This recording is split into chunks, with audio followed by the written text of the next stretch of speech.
Thank you for the storm. Thank you for the storm. You don't like the storm because the storm is an uncomfortable place. It's the place when you feel insecure and you're not certain about what's going to happen. Just a few days ago, back in Alabama, there was a storm there in Tuscaloosa, Alabama, and the storm was powerful. I happen to know Bishop Edgar Allen's baby sister moved there, and so I called Mother Plate. I said, Mother, is Sister all right? Sister Elaine's all right? Let me tell you how God operates in the storm. Everybody on the block had no lights, no water, but their lighthouse was still on. They only had light in their house. See how God will bless you in the storm. Thank God for the storm. And so the storms are going to come, but thank God we know the one that has the ability to speak peace to the storm.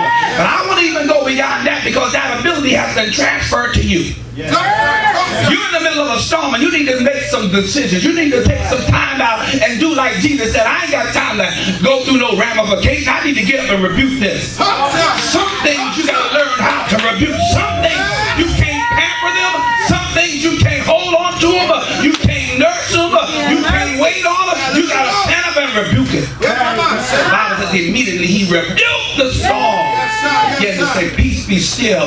You need to be able to identify your storm. Look at somebody, say, identify your storm. Identify your storm. You need to be able to identify your storm. Identify it. Everybody, some people are in a financial storm. Yes. Some people in a family storm. Yes. Some people in an economical storm. Yes. Some people in a relationship storm. But you need to identify your storm. And whatever storm God has allowed you to be in. And I said this on last Sunday. When God gives you an anointing, that anointing is greater than shouting, singing, jumping, running around the church, leaping for joy. That anointing is to carry you through every storm that you'll ever face. Yes, sir. Yes, sir. When God placed an anointing in you, He's placed an anointing that will cover you in no matter what you go through in life. The storm is not to wipe you out. The storm is to kill me. But the storm came to bless me. The storm came to take me to the next level in God. I wouldn't go by myself. My intellect wasn't smart enough. My education wasn't great enough. My social skills wasn't right enough. But the Lord told me if I lean not to my own understanding and all my ways acknowledge Him, He will direct my path. He'll lead me through the storms. He'll lead me through the pitfalls of life.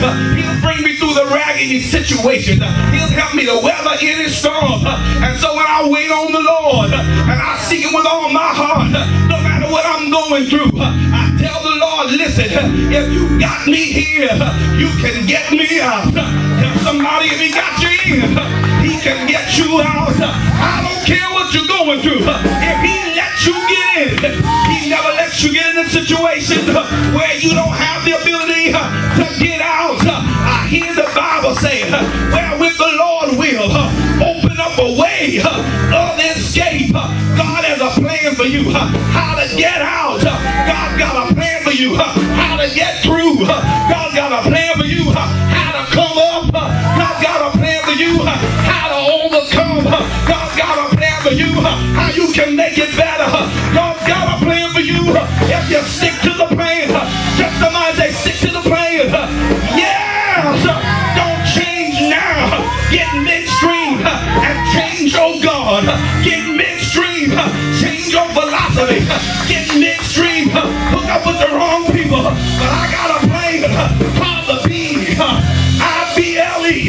The Bible. I'm sticking to the plan. And the Bible said, no weapon formed against you shall prosper. Every tongue that rise up against you, God's going to condemn. So if the weapon is, don't worry about it. God said, I got the power to nullify it. I got the power to bring it to naught. I got the power to consume the enemy. Fret not thyself because of evildoers. Soon it's a season, it's a time, it's a day when God's gonna bring your enemy to naught. So if you're in the season of the storm, when people are lying on you, talking about you, criticizing you, you're in the season of storm when it looks like you can't hardly bring two ends together. What try to do, God has not given us the spirit fear. Fear him who can destroy both body and soul. Fear him who can cast you into eternal damnation.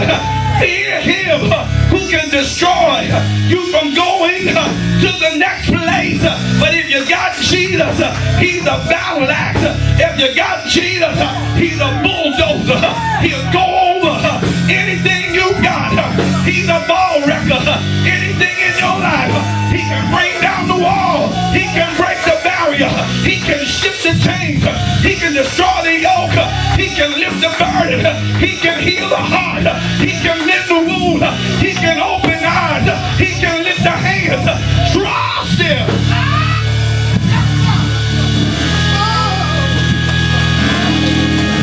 Trust him. You got a storm story. But in the middle of your storm story, God has already given you the wherewithal